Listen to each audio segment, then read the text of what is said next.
believe that these buildings will have an adverse effect on air commerce. These obstructions violate the obstruction criteria of the federal air regulations on many counts. Would you name the obstructions that are causing the most problem? Well, of course, the tall buildings in downtown Dallas, the proposed tall buildings, but we also have proposed high-rise hotel in the center of the new Dallas-Fort Worth Regional Airport. This has been approved by the Dallas-Fort Worth Regional Airport Board. We also have WFAA, WBAP radio antenna towers that are to be relocated from their present position near Grapevine to a new location on the North Lake shores.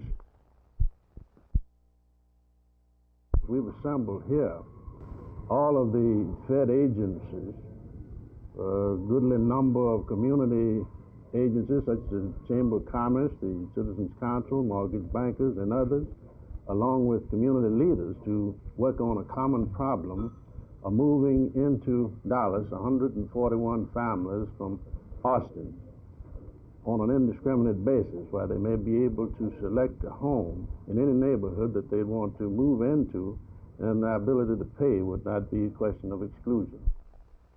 We recognize the greater part of this problem lies at the lower income level. A good deal of the clientele of Greater Dallas housing opportunity are people who fall in the public housing area, welfare clients, people who are faced with the problem of not even having a roof over their head at all on a particular night, and who may have several children.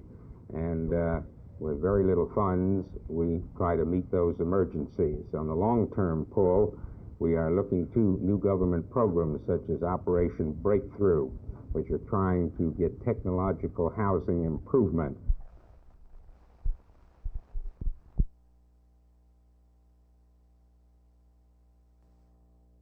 We started out this morning with tables of like groups. The students were together, the principals were together, and like groups were together. And they listed all of the needs that they could think of, the things that they think the schools need. And we've reproduced those needs and distributed them among the group, and now then we have mixed them up, and where we have students and superintendents and principals and teachers at a table.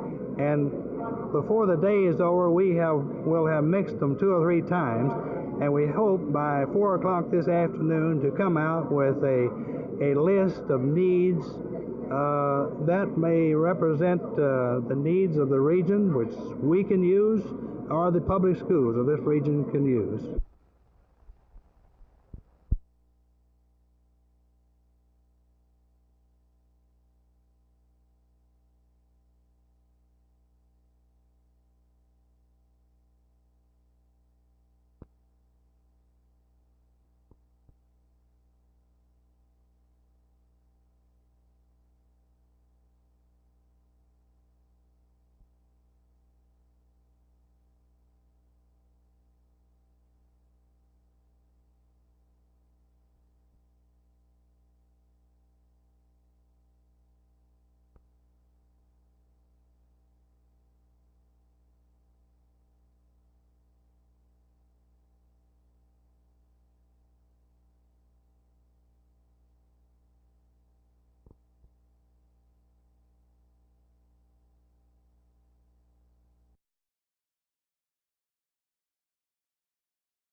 We're fighting a desperate battle these days against the epidemic of drug abuse, and I must say that at the moment I only see the faintest glimmerings of hope.